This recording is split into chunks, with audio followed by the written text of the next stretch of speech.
eu trago é a função gama. A função gama, ela é uma função, né, popular, assim, no sentido de que ela é, pelo menos na estatística, ela é uma função bem importante, né? E na verdade, ela é, a gente vai ver daqui um pouco, ela é, na verdade, ela é a ampliação do conceito de fatorial, né? E a função gama, ela é uma integral por partes, daquelas integrais por partes que a gente viu no começo, já no começo do semestre, que, né, não tem fim. Além de ser uma integral imprópria, né? Então, toda vez que eu coloco um número no lugar do p, e esse número pode ser qualquer número maior que zero, não pode ser zero, viu? Porque se for zero, a integral não converge. Tá? E o que a gente falava lá no cálculo 2, né? A integral, ela tem que convergir, né? Ou seja, ela tem que levar para um número. E se o p for menor que zero, ela não converge. Se o p for maior que zero, né, ela converge. E aí esse maior que zero pode ser qualquer coisa. P pode ser um meio, p pode ser pi, pode ser o número de ordem, pode ser qualquer coisa. Né? Então vocês já viram que isso aqui pode virar, né? O que pode virar isso aqui. Tá. Bom, mas a gente não vai fazer contas, eu não vou pedir para vocês calcularem o gama. Calcule o gama de 7C. Não, né? Não vou. Né? Por que eu não vou pedir isso? Porque vocês têm vários recursos para calcular. Se alguém precisar de calcular o gama de 8,35, existe calculadora. Na minha calculadora não tem para isso. Não tem essa função, mas o Excel tem. Eu já vou mostrar depois como se faz para calcular o gama no Excel. Tá? Calculadoras... as científicas realmente não têm o gama, né? Isso eu reparei, mas o Excel, o Symbolab, né, eles calculam o gama tranquilamente. Eles já têm programado a função gama. Tá. Então, a propriedade básica da função gama é esta aqui. Tá? Que é, se eu tenho um número p e eu vou para o p mais 1, né, uma unidade para frente, né, o gama de p mais 1 é p vezes gama de p. Então, vamos ver o que essa propriedade, né, apresenta. Por exemplo, ele está dizendo para nós que o gama de 1,3 é um número A. Não sei que número é. Que número é esse? E aí ele pede para nós calcularmos o gama de 0,3. Tá, mas quem é o gama de 0,3? Bom, vamos ver o seguinte. Quem é o gama de 1,3? O gama de 1,3 é o gama de 1 mais 0,3. Não é? Então, nós vimos que nós temos uma propriedade, que é gama de P mais 1 igual a P gama de P. Então, eu vou escrever na forma que a gente enxergue mais fácil. Então, 0,3 mais 1. Ou seja, né, o meu P aqui, né, o meu P aqui é o 3. Né, é o 0,3. Então, vai ficar como 0,3 vezes gama de 0,3. Tá? Então, o que nos resta? Deixa eu ver só uma coisa aqui. Uma bobagem.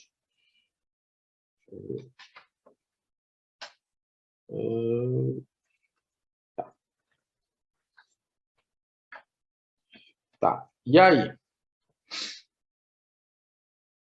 Bom, e aí? Então, nós temos o seguinte. Nós temos a seguinte equação. Gama de 1,3 igual a 0,3 vezes gama de 0,3. Ah, professor, não dá para chegar a nenhum lugar com isso. Então, vamos ver o seguinte. Eu disse para vocês isso aqui. Então, isto aqui corresponde ao número A.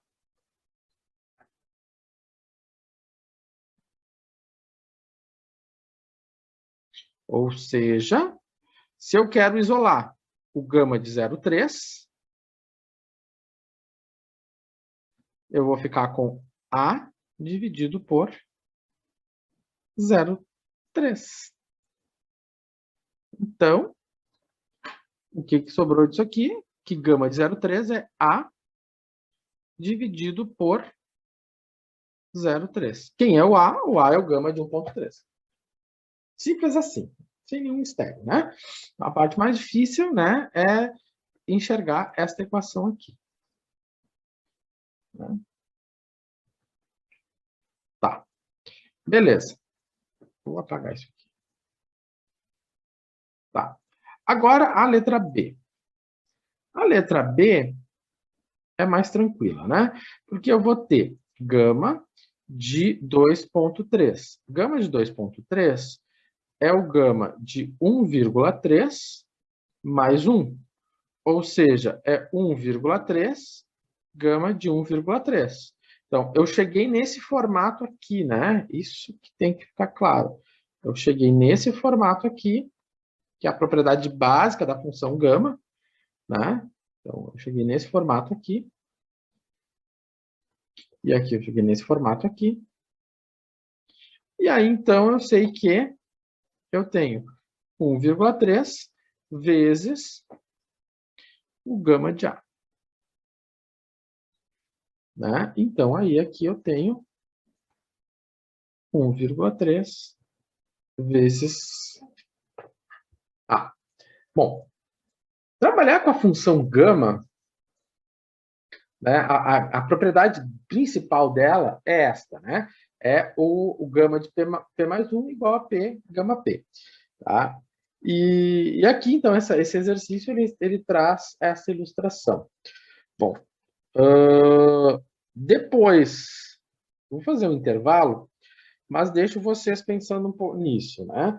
Eu vou calcular, depois do intervalo, o gama de 1, usando, né, a definição. Qual é a definição? Eu vou fazer integral de 0 a infinito, né? De quem? E na menos t, né? T, P menos 1 dt. Então, depois do intervalo, eu vou calcular o gama de 1, usando a definição, usando a integral, certo? Como eu vou fazer para o 1, mas depois dá para fazer para o 2, dá para fazer para o 3, dá para fazer para o 4, dá para fazer para o 7,59, dá para fazer para o 24,6. Fazer para todo mundo, né? Mas, enfim, é para exercício de você ter que fazer uma integral, né? Fazer umas integrais hoje. Então, integral de 0 a mais infinito, né? Integral imprópria, elas vão começar a aparecer hoje, semana que vem, enfim. E na menos t. E aí vem uma coisa, nós estamos tomando, né, o meu P é 1. Então, no lugar do P, eu vou colocar 1 menos 1 dt. Então, como é que ficou meu gama de 1?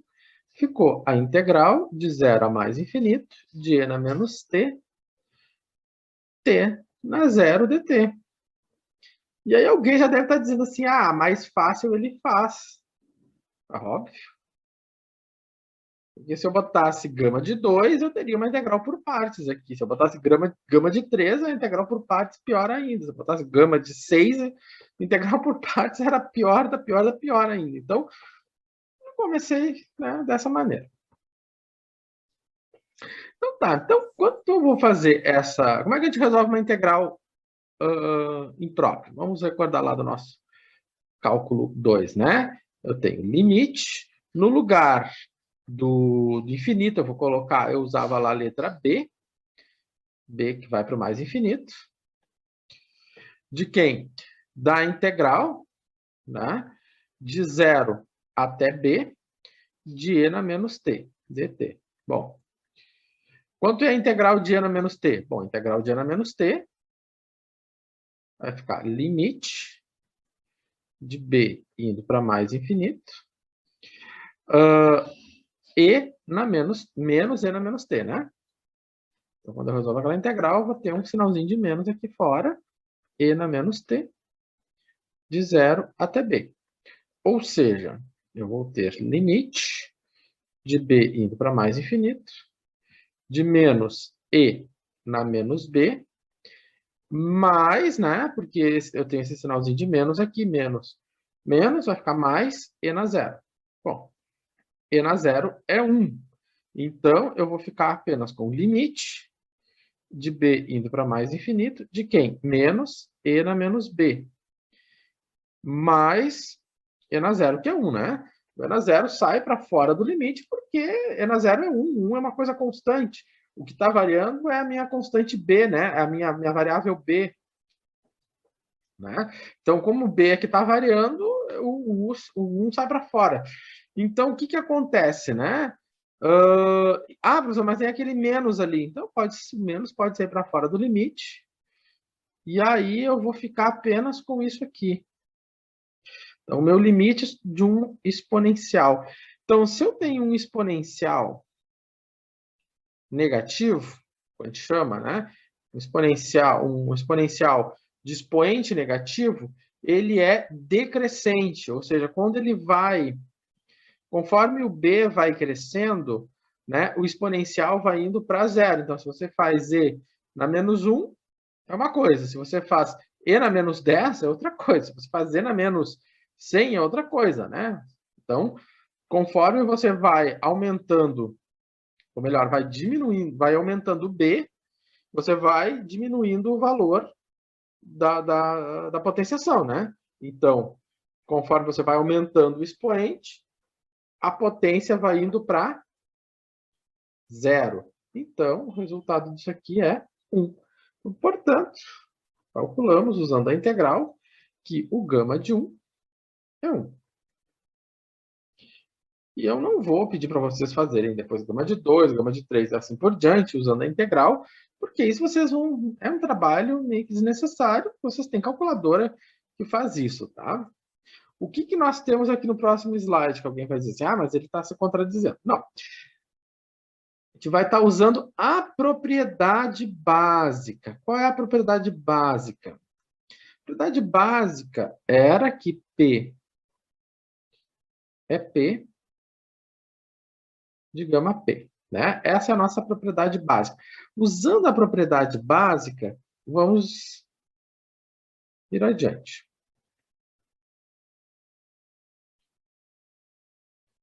Tá? Então, por exemplo, se eu quero calcular o gama de 2, o gama de 2 é 1 mais 1, sobra 1, gama de 1, 1 vezes 1. Nossa, professor, hoje você tá que tá, né? Tô bem desligado. Gama de 3 é o gama de 2 mais 1, vai ficar 2 gama de 2. Ou seja, quanto é que é o gama de 2? 1. Agora, vamos para o gama de 4. Qual é o gama de 4? É 3 mais 1, igual a 3, gama de 3, e isso é 3 vezes 2, que é 6. Será que a gente já não consegue enxergar uma relação aqui? Vamos fazer mais um. 4. O gama de 4 a gente conhece. 24. Nós podemos ver o seguinte. Olha só. Isso aqui é a mesma coisa que 1 fatorial. 1 fatorial é 1. 2 é a mesma coisa, 2 é a mesma coisa que 2 fatorial. 6 é a mesma coisa que 3 fatorial. 24 é a mesma coisa que 4 fatorial. Então, o que eu posso verificar aqui? Que se eu tenho o gama de um P, e esse P ele é um número inteiro, ou seja, 1, 2, 3, 4 e assim por diante, não pode ser zero. Né? A gente sabe que existe o fatorial de zero, tá? Mas no caso da função gama, não. A função gama não existe gama de zero. Tá. Então, nesse caso aqui, isso aqui corresponde a quanto? A P menos 1 fatorial. E aí alguém pode dizer assim, o gama é como se fosse uma generalização do fatorial para os números reais. Pode ser interpretado dessa maneira também, tá? Mas não dá para dizer assim, é o fatorial. O fatorial, ele é uma operação que se faz sobre números naturais, né? Inteiros positivos. Então, para inteiros positivos, a gente pode dizer que o gama de um P é igual a P menos 1 fatorial, certo? Pois bem, então, essa é uma propriedade da função gama, né? Que ela, quando eu estou tratando a função gama de números inteiros positivos, eu posso, né, pensar nela como números, como um fatorial. Bom, a função gama, ela é uma função tabelada, tá? Ela você vai ter tabelas de função gama, você vai ter a calculadora que faz o gama. E uma propriedade importante do gama, né, uma tabela importantíssima do gama é essa aqui. O gama de um meio. O gama de um meio é raiz de π. Tá? É uma dedução que não é muito assim amistosa, nós demoraríamos acho que uns 20 minutos para fazer essa dedução, eu teria que fazer recursos de integrais duplas, coordenadas polares, que é algo que eu não trabalhei com vocês, para a gente deduzir isso, e não vou fazer isso, né? Mas sim é algo, né, que dá para deduzir, usando uma série de recursos analíticos, a gente consegue chegar a esse raiz de π, certo? E esse é um resultado clássico tradicional. Toda vez que alguém apresenta a função gama, diz gama de meio é raiz de π. Tá. Calculadoras. As calculadoras calculam gama? Sim. Não sei nessas caixas tradicionais, essa que eu tenho. Né? Eu não acho que não dá para calcular, mas eu acho que as HPs por aí e algumas outras mais sofisticadas conseguem calcular. O Excel calcula? O Excel calcula. Né? Você só digitar igual gama, abre parênteses e coloca um número, ele vai fazer direitinho a função gama. Certo? O Excel, que é talvez a ferramenta mais básica, né, que se tem, né, disponível, ele calcula. Aí, agora, Silab e R, obviamente, essas coisas que são mais sofisticadas também calculam. Certo? Bom, a função gama ela é uma função importante lá na estatística. Ela é bem, é bem aplicada, né? Toda vez que você tem fenômenos onde o histograma, né? Você tem histogramas muito concentrados, próximo de zero, assim, né? Depois assim, é um histograma muito característico da função gama, né? Da distribuição gama. Então, da densidade de probabilidade gama. Então, né, eu já vi muita gente dizendo assim, o meu trabalho, o meu problema é que a minha distribuição não é normal, então eu não sei o que fazer. Ora, tem a distribuição de probabilidade gama, ela é uma possibilidade, né, que surge. Né? Acho que nas disciplinas de vocês nem chegam perto da distribuição de densidade de probabilidade gama, né? Mas, enfim. Mas é um recurso que existe, e tem uma outra também lá na estatística, que é a distribuição beta, né, que também trabalha com funções gama. Tá. Essa distribuição de probabilidade, né, assim como a gama, o Weibull, elas estão muito ligadas a tempo de vida, né? Tempo de vida útil, né? O Weibull é uma distribuição que se usa para, né, tipo, garantia estendida, né? Você tem uma garantia, comprar uma televisão tem uma garantia. Então, a probabilidade de, depois de quanto tempo, sei lá, qual a probabilidade de uma TV dar defeito em 5 anos, né? Ela é maior do que a probabilidade de uma TV dar defeito, por exemplo. Não é a transformada de T na quinta. Como é que eu vou calcular a transformada de T na quinta? Bom, então eu vou para a tabela. O que eu sei da tabela? Que a transformada de uma T elevado a uma potência P é a função gama de P mais 1 sobre, né, S elevado a P mais 1. Ok. Então, o que nós temos? Que a transformada de T na 5 vai ser a gama de 6 sobre S na sexta. Quanto é a gama de 6? A gama de 6 é 1 fatorial de 5, né? A gama de 6 é o fatorial de 5. Como assim? Da onde que saiu isso?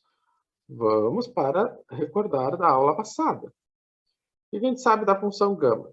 Se eu tenho a função gama de um P, e esse P ele é um número inteiro positivo, então ela é P menos 1 fatorial. Né? Ou seja, se P for um inteiro, né? Ou natural, né? Um inteiro positivo. Então, se ele é um inteiro positivo, ou seja, 1, 2, 3, não pode número quebrado, tá? Porque não existe fatorial de número quebrado. Tipo, fatorial do número E. Não existe. Fatorial de π. Aí você vai ter que pegar uma calculadora e calcular a gama de π, por exemplo. Tá? Pegar uma calculadora e calcular o gama de 3/4. Tá? Então, aí é uma calculadora. Quando a minha potência, né, o meu P for um número inteiro, o gama, né, vai ser um fatorial. Então, no caso aqui, né, se eu tenho o gama, né, de 6, né, então vai ser quem? 6 menos 1. Então, vai sobrar 5 fatorial. 5 fatorial é 120 sobre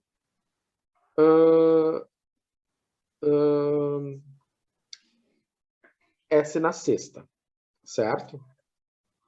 Então, esse é um resultado bem importante, né, que a gente tem, né, e, enfim. Então, isso a gente tem que sempre recordar.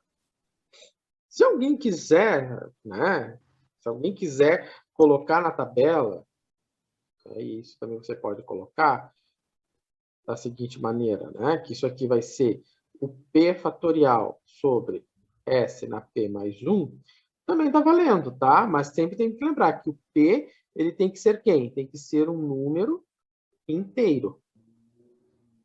Só nessa condição que isso vai acontecer. Então, por essa propriedade, né, então eu sei que se eu tenho uma multiplicação de na t, f de t, eu estou calculando a transformada de Laplace dessa função aqui, né, então eu vou ter um deslocamento da S de A. Né? Então tá. Vamos ver o que acontece aqui. Aqui acontece o seguinte, né? O mesmo problema que nós tínhamos anteriormente. Primeiro, então, eu tenho uma multiplicação, né? Então, se eu tenho, né, eu tenho aqui, eu tenho E na menos 3t vezes 1 sobre raiz de πt. O que acontece? Eu tenho um exponencial vezes uma função. Tá, então isso aqui vai ficar quanto? Vai ficar f de s mais 3. Né? Então, por essa propriedade, vai ficar f de s mais 3. Por que é mais 3? Porque é menos 3. Ou seja, o meu A é negativo, menos 3. Se eu botar menos 3 no lugar do A, vai ficar menos 3, vai ficar mais 3. Então, a minha transformada, a resposta vai ser F, S mais 3. Ok. Pergunta é, quem é o F? S mais 3. E aí a gente faz a pergunta. Quem é F de S? Quem é F de S? Tá. Então, para fazer F de S, eu vou ter que calcular a transformada disso aqui, pt. Ah, professor, mas a raiz de π, o π é uma constante. Ok, então ela pode sair para fora, né? Eu posso ter 1 sobre raiz de π vezes a transformada de 1 sobre raiz de t. Posso fazer isso, professor? Claro, gente, você tem aqui, ó, π, você tem isso. O que é a raiz? Quando eu tenho uma multiplicação, eu tenho raiz de π vezes raiz de t. Isso aqui é a mesma coisa que eu tomar 1 sobre raiz de π vezes 1 sobre raiz de t. Ou seja, não tem nenhum mistério aqui, né? Então tá. Então, a minha raiz de π, ela sai para fora da transformada, porque ela está multiplicando, né? É aquela história da linearidade. Eu tenho um número que está multiplicando a função, ele sai para fora da transformada. Ok. Tá. E a raiz?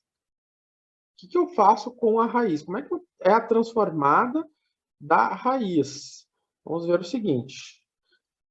A raiz, ela é um meio, né? A potência é um meio. Se eu tenho raiz de t, eu tenho t não um meio. Isso aqui a gente já está, né, cansado de saber. Se eu tenho 1 sobre raiz de t, eu tenho t na menos 1 meio. Então, isso aqui é t na menos 1 meio. Ah, e agora, como é que eu faço isso? Bom, agora você tem quem? Você tem que correr para a tabela. Aí lá na tabela você tem a transformada de t de p. Da transformada de t de p, você sabe o seguinte, né? A transformada da t de p é uma gama. Então, transformada de t de p é a gama de p mais 1 sobre S de p mais 1. Então, se o meu p é menos 1 meio, como é que vai ficar? Transformada de t de menos 1 meio vai ficar menos 1 meio mais 1 sobre S de menos 1 meio mais 1. Onde é que é menos 1 meio mais 1? É 1 meio. Né? Então, quanto é que é a gama de 1 meio? Aí vem a questão, quanto é que é a gama de 1 meio? Bom, a gama de 1 meio, nós precisamos disso. Vamos pegar na calculadora. Nossa calculadora vai dizer que a gama de 1 meio é isso aqui. Isso que eu falei semana passada, né? Então, a gama de 1 meio é 1 meio raiz de π. Né? Então, é 1 meio raiz de π ou raiz de π? Agora fiquei na dúvida. Vamos ver meus apontamentos aqui. Acho que é 1 meio raiz de π, né?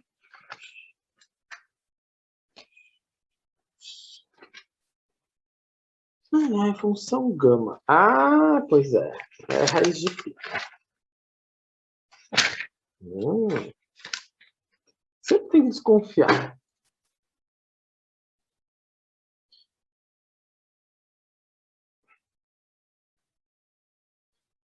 É raiz de π. Né? Gama de 1 meio é raiz de π. Ok. Né? Pois bem. Então, o que nós vamos fazer? Isso aqui é mais um espacinho. Então, como é que nós vamos concluir isso? Juntar tudo que nós temos.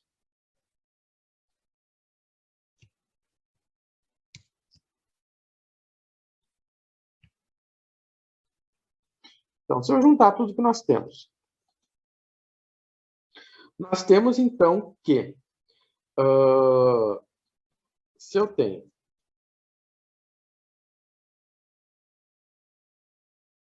a transformada de 1 sobre raiz de πt é igual a 1 sobre raiz de π da transformada de t na menos 1 meio.